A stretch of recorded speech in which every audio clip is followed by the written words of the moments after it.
राजा विक्रमादित्य का नाम सुनते ही एक महान, पराक्रमी और बुद्धिमान सम्राट की छवि मन में उभरती है। उनकी वीरता के अनगिनत किस्से इतिहास और लोक कथाओं में भरे पड़े हैं।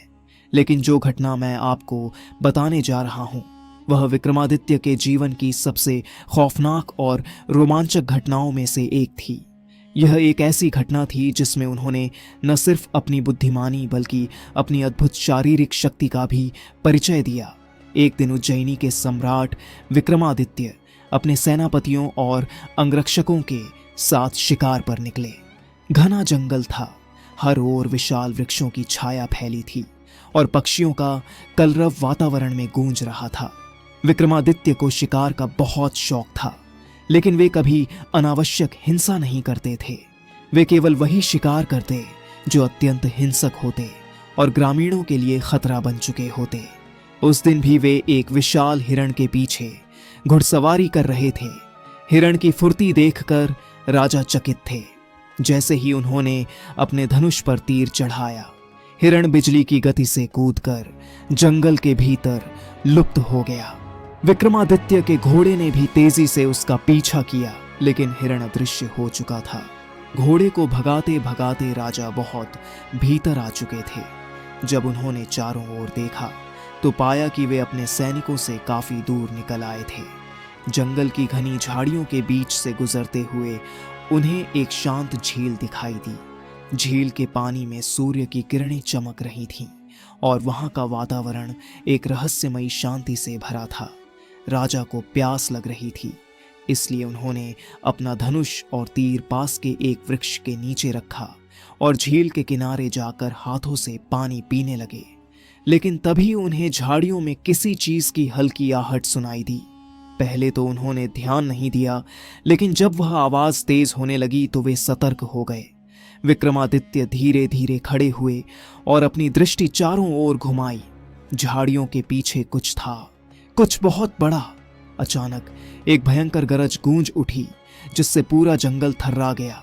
विक्रमादित्य ने जैसे ही मुड़कर देखा, उनके सामने खड़ा था एक विशाल सिंह।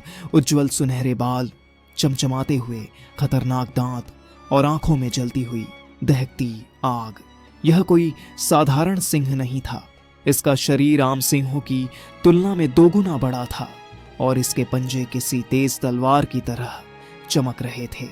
यह जंगल का सबसे भयानक शिकारी था, जो अपने इलाके में किसी अन्य जीव को जिंदा नहीं छोड़ता था। सिंह की दहाड़ से पेड़ों पर बैठे पक्षी उड़ गए और जंगल की शांति एक भयानक सन्नाटे में बदल गई।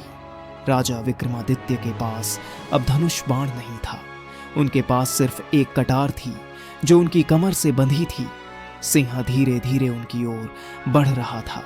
उसकी आंखों में खून की प्यास थी। विक्रमादित्य ने एक गहरी सांस ली। वे जानते थे कि यह पल उनका सबसे कठिन परीक्षण था। या तो वे सिंह को मारेंगे या खुद उसका शिकार बन जाएंगे। सिंह ने अचानक छलांग लगाई और सीधे विक्रमादित्य पर झपटा, लेकिन राजा भी कम नहीं थे। उन्होंने बिजली की गति से झुककर खुद को बचाया और सिंह के पंजे को पकड़कर उसे जमीन पर पटक दिया। सिंह गुस्से में फिर से कूदा और इस बार उसने अपने बड़े जबड़ों से विक्रमादित्य की गर्दन पकड़ने की कोशिश की, लेकिन राजा ने अपनी ताकत का परिचय दिया।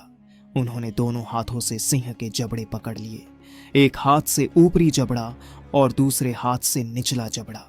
सिंह पूरी ताकत से संघर्ष कर रहा था, लेकिन राजा की पकड़ भी किसी महाबली से कम नहीं थी।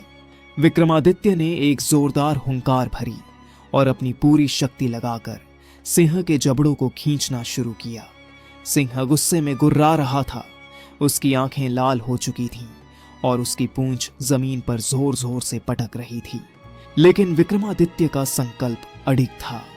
धीरे धीरे सिंह का जबड़ा खींचता गया और फिर एक भयानक चीख के साथ वह दो भागों में फट गया। रक्त की धारा जंगल में फैल गई और वह भयानक सिंह जमीन पर निष्प्राण गिर गया। विक्रमादित्य की सांसें तेज चल रही थीं। उनका शरीर खून और पसीने से लथपथ था, लेकिन उनकी आंखों में विजय की चमक थी। जब वे अपने सैनिकों के पास लौटे और यह घटना सुनाई तो पूरे राज्य में उनकी वीरता के चर्चे होने लगे। जनता ने उन्हें और भी बड़े सम्मान के साथ देखना शुरू किया। उनकी यह कहानी पीढ़ी दर पीढ़ी सुनाई जाने लगी। कहा जाता है कि इस घटना के बाद राजा विक्रमादित्य ने जंगल के किनारे एक मंदिर बनवाया, जहां सिंह की एक प्रतिमा स्थापित की गई। यह मंदिर आज भी उज्जैन में विक्रमादित्य की असीम शक्ति की याद दिलाता है।